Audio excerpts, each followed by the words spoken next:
The color of Jesus' skin is of great consequence. The color of Jesus' skin is a cultural preference. The American Religious Town Hall is now in session.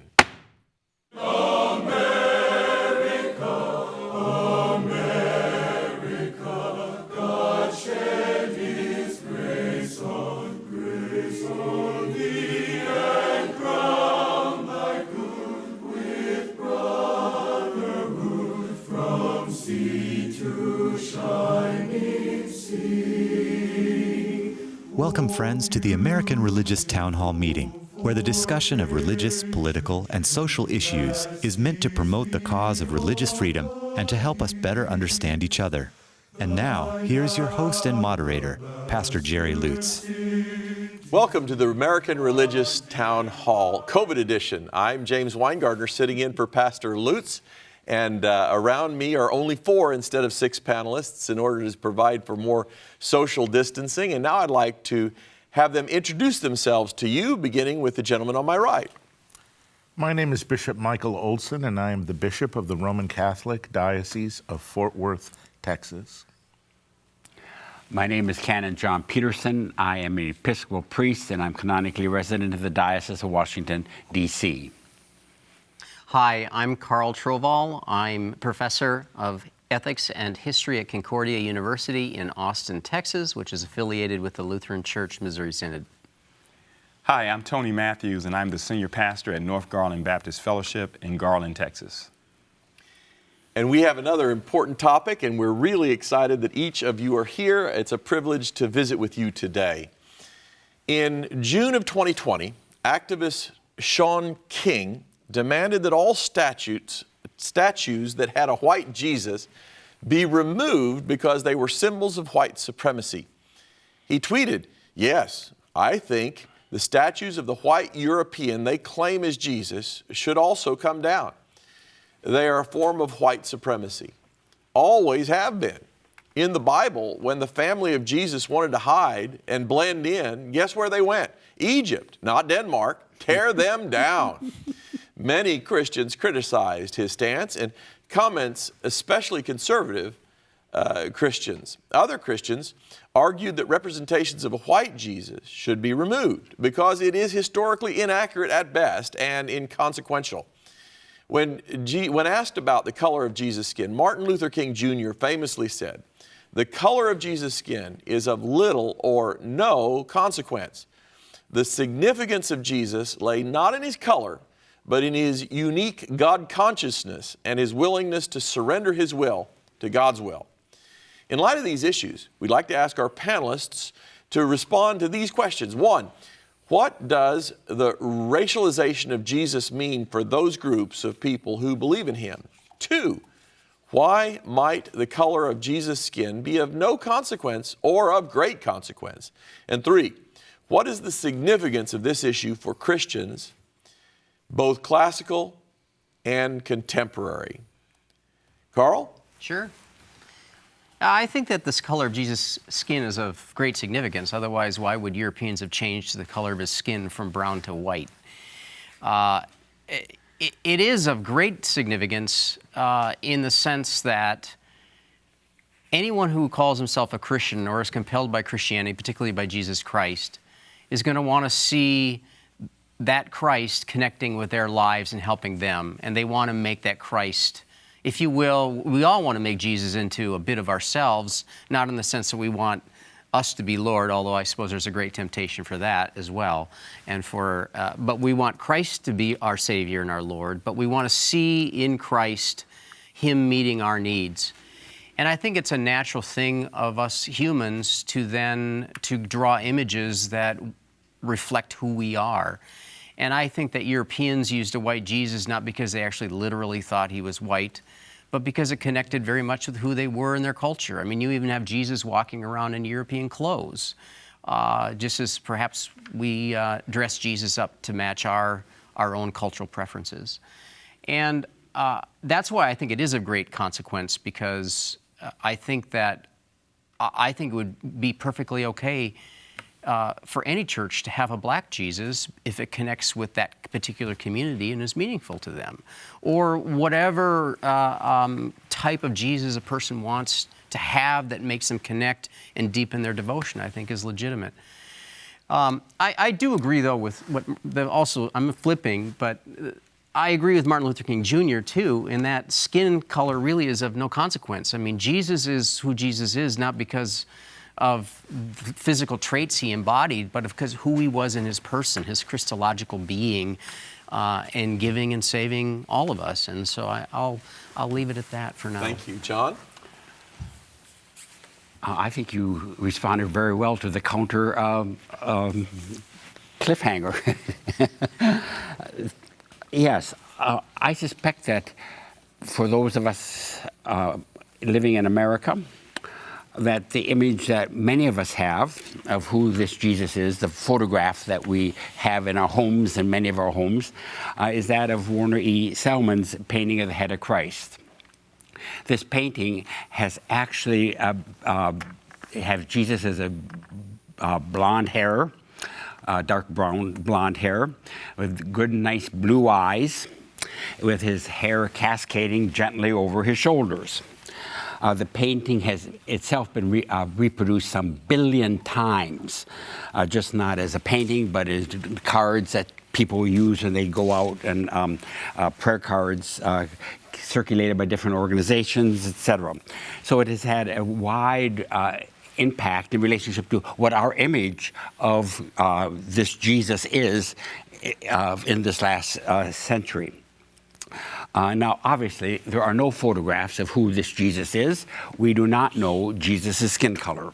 I think that we can all around this table agree to that. There are no photographs.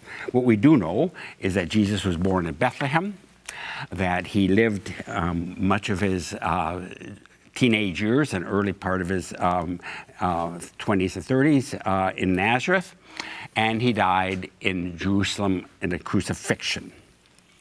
Now, saying that, what is the color of Jesus' skin? To come to that answer, I actually called a good friend in Jerusalem. And I said, how would you describe Jesus' skin color? How would you see Jesus' skin color? He's a Palestinian Christian. And his response that he gave to me after about 2 days of bugging him to answer my phone call, he said, Christians today in Jerusalem think about Jesus as having a dark brown skin during his earthly ministry. Dark brown skin. But then what he said is what really surprised me. He said, in the ascension, when Jesus is ascended into heaven, because of the brightness of the ascension itself, his skin color was seen as white. Because of the great ascension going to heaven. So the Palestinian Christians hold a understanding of, yes, in his earthly pilgrimage, he had dark brown skin, but in the ascension, that skin color changed because of the brightness of the ascension. And I must say that I'd never heard that before, but I found it absolutely fascinating, that is how the church in Jerusalem, Christians in Jerusalem, understand that. What I would like to do today is to take you on a very quick trip to Nazareth, to the Roman Catholic Basilica in Nazareth called the Church of the Annunciation. And in Nazareth, there are large displays on the outside of basically mosaics, and then inside of sculpture as well as paintings about who this Jesus is and how Jesus is depicted. It's very interesting. I'm going to speak about 3 of them. It's Japan. The gift from the Church of Japan to the Church of the Annunciation. Mary is holding Jesus, a Japanese Jesus. Surprise, surprise. The Japanese understand Jesus's and Mary's facial features as being Japanese. Another one that is really very beautiful in the church, up by the altar, high altar actually, in the basilica, is the one from Cameroon, one of the countries in Africa. And there, Mary is not holding Jesus. Instead, it is Jesus as well as Mary, but they're separated. And there, of course, the color is red, black, and white. And the last one I want to be able to mention is one from Catalonia in Spain, up by the northwest part of Spain. And there, it's a whole choir, and Jesus' face, in Mary holding him, is brown. And so what we're thinking about here is certainly who this Jesus is dependent upon the culture in which you live, the color that the culture represents. And that is my contribution for right now, but I'll have more to say a little bit later on. Tony? Wow, what a great topic. Canon John is connected. He can just make a call to Jerusalem and solve the problem. That's awesome. I just appreciate all the comments, and this is a great topic. Sean King, this article in the moderator's statement, he said that that the statues should come down because they're forms of white supremacy. I think that's probably the premise of what his challenge is, his problem is. And of course, if you go back in history, within the black community, when, of course, certainly with slavery, perhaps the white Jesus was used to kind of, subjugate the black Christians.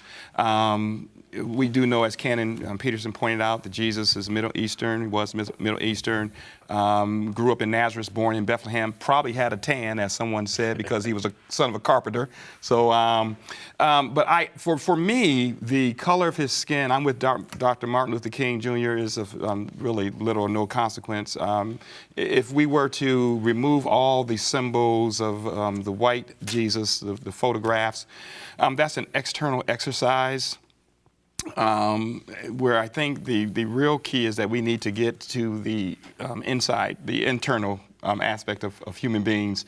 And because you can tear down all the monuments, all the statues, all the symbols, which is totally external, but you want to change the heart, we have to have not a white Jesus or black, we just need Jesus to come into our hearts. And yeah, this topic is really interesting.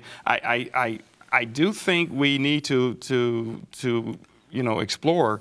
Sean King, very interestingly, he had a lot of controversy in his life surrounding race himself, because I think early on people were saying that he was an African American, but then it was discovered that some said he was not African American, and then on CNN, he was interviewed by Don Lemon, and Don Lemon asked him point blank, and he said that his father is biracial. So, and then when pushed on that, he says that this attack isn't about me so much, but it's about derailing the movement in which he's involved. So even he admits that the racial component is not really significant. And I think when it comes to Jesus, I just don't think being black or white or, the key is people getting their lives to Christ, and that's an internal transformation that has to take place. Thank you. Michael? That's a very good discussion. I think that there's three dimensions of this that come immediately to mind. There's a historical question, there's a theological question, and then I'd say there's a cultural or an ecclesial question that is having to do with the church as the people of God. Historically, something that's easily overlooked is the Jewish identity of Jesus. I think that gets overlooked frequently by Christians, and sometimes it's out of sensitivity because of the differences in theology, obviously, that Jesus preached from the religious leadership of the day, but there's so much we do have in common there. As far as race is concerned, there's so much more to race than just simply pigmentation. All right, I think that in keeping with Dr. King, the aspect of Jesus' pigmentation or his eye color or facial features, if this was important for our salvation, I think it would have been revealed and detailed by the scriptures or even the lived tradition of the church. And so I think that leads us to the theological point, which is the incarnation. For Christians, when you talk of Christ, you have to talk about the incarnation, that God becomes fully human in Christ through the yes of Mary and her yes to God. And so that theological point is always present in at least liturgical art or spiritual art. And so the idea of the incarnation then has to tie closely with the lived experience of the people, who suffer from original sin or the effects of it. And so in a sense, to see in them, to make concrete, or at least for our images, a sense of how to aspire to be fully human and living the Sermon on the Mount. And in my churches, every church, I'd say almost every church in the Diocese of Fort Worth has the image of Our Lady of Guadalupe, where Jesus is depicted as an unborn child in utero, and the pregnant Mary, who's brown skin, La Morenita. And that speaks volumes to people more than words. The image immediately calls to the sensitivity of beauty, of God's love, of Mary's faithfulness, of the fullness of the incarnation, that God is present at every moment of our life. And so I think that any use of images of Christ for racial supremacy, that falls away like straw in fire when it's really tested by the truth of the gospel. I have African American churches, in Catholic churches, where the image of Christ is African American, is black skinned, and Mary as well. And I think that is theologically appropriate, and just as historically accurate as a blonde-haired, blue-eyed Christ and Mary. And I think I'm just glad that this has sort of come to the table, because it saves us from a lot of the activism of today, which is missing the point to begin with, and it helps us to refocus on what are the important points. Carl? Well, I wanted to take Sean King seriously, not that you weren't, and I want to, because I think one of the things that, and I'm speaking as a white male, I think one thing that happens for me as a white male is that I normalize everything around me, and if I have power, then I project that as being normal, or as being, and that everyone else is different. And while I'm not saying tear down all the white statues, I would hope that every white Christian would look at that and say, that's problematic historically due to the history of this particular country, because it's projecting something that in a particular way that normalizes whiteness and maleness that that we should be aware of, right? And so I think that's a caveat. And yeah, I would say that one of the struggles I find in churches when people want to develop art for a liturgical space or that of the church is sometimes you can tell the economic status of the people who attend there by how the crucifixion is depicted. I think oftentimes the poorer the parish, the more the image of the crucifix is a suffering Christ, a bloodied Christ. Whereas in wealthier areas, sometimes it's hard to even have him on the cross at all. I would like to say two things. Number one, if we were Muslims, we would not have this problem. Because in Islam, any image is absolutely forbidden. There's no question about that. And I think that we face, particularly in the United States, I think we face a problem simply because of the missionary movements and how we expanded the church and how we brought the white Jesus to Africa, we brought it to Southeast Asia, etc. And I think that what we're trying to do here now is to rethink that, indeed, that it is, to indigenize Jesus is the only way in which that can be possibly communicated in your black churches. And particularly even the distinction you made, Michael, between wealthy and poor is extremely important. Tony? Yeah, and I appreciate what Carl says, along with everyone else. From a black perspective, from a black male perspective, I would like to see us avoid the extreme. And that's what gives me pause here. Whenever I hear about tearing things down because of white supremacy or whatever, it just gives me pause.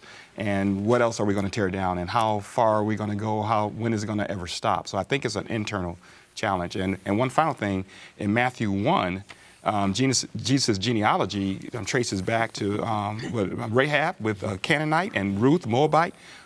Could the argument be made that he had some multi-ethnicity in his whole,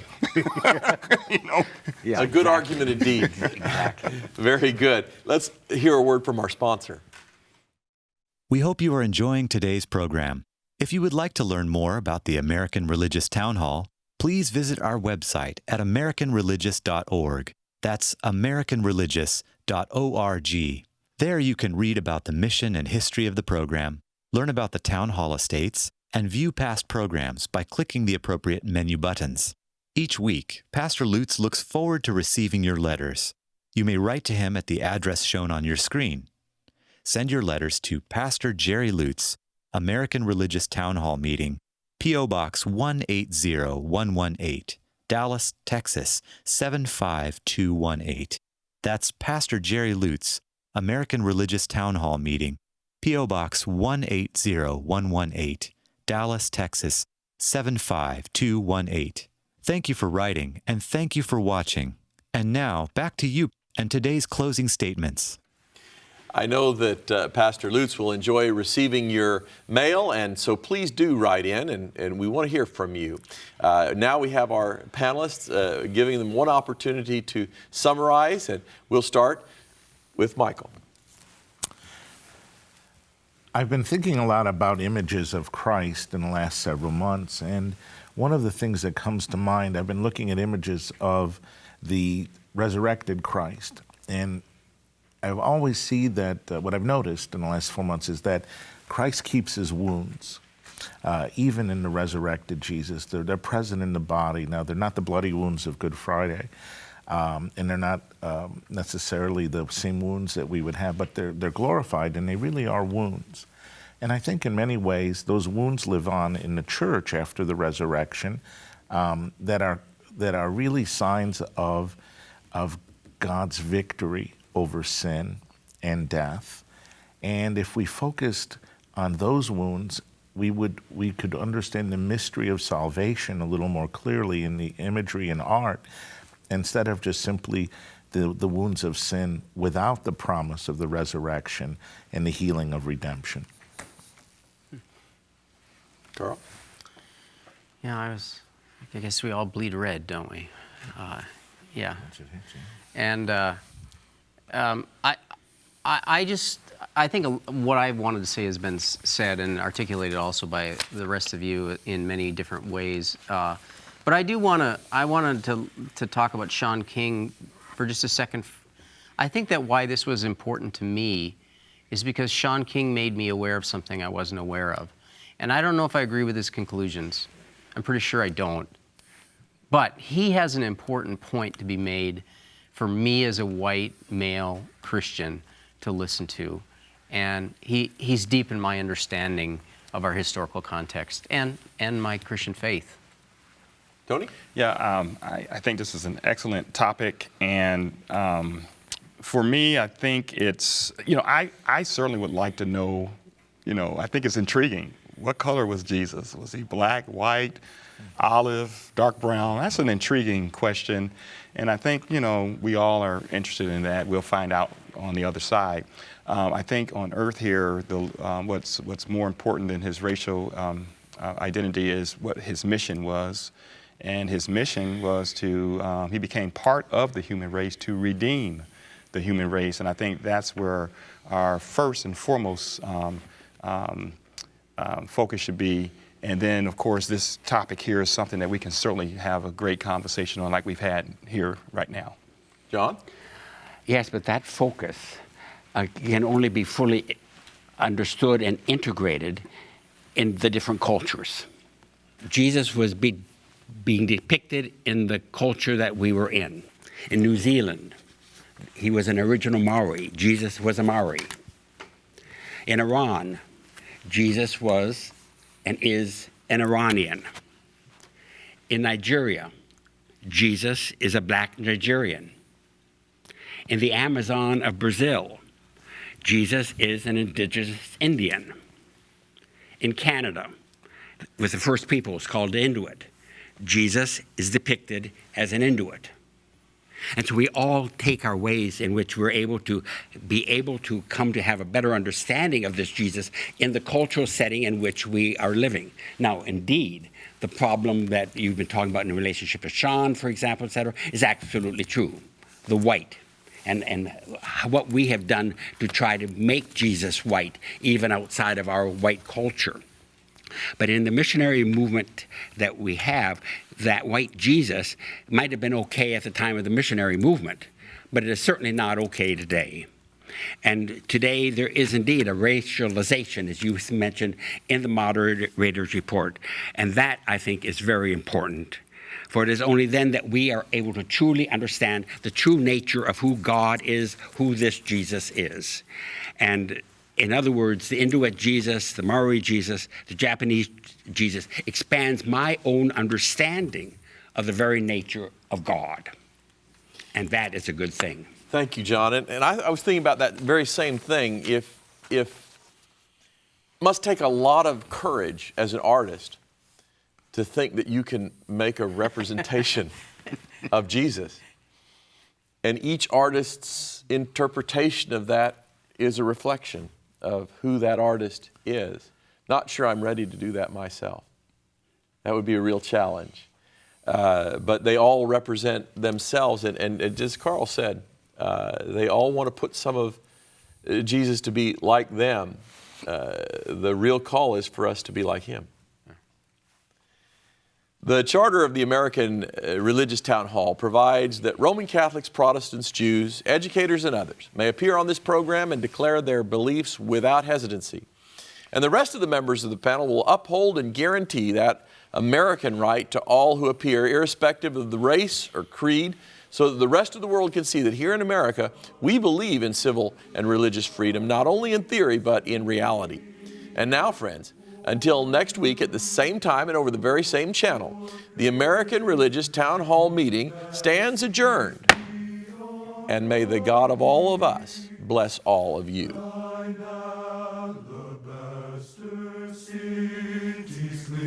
Until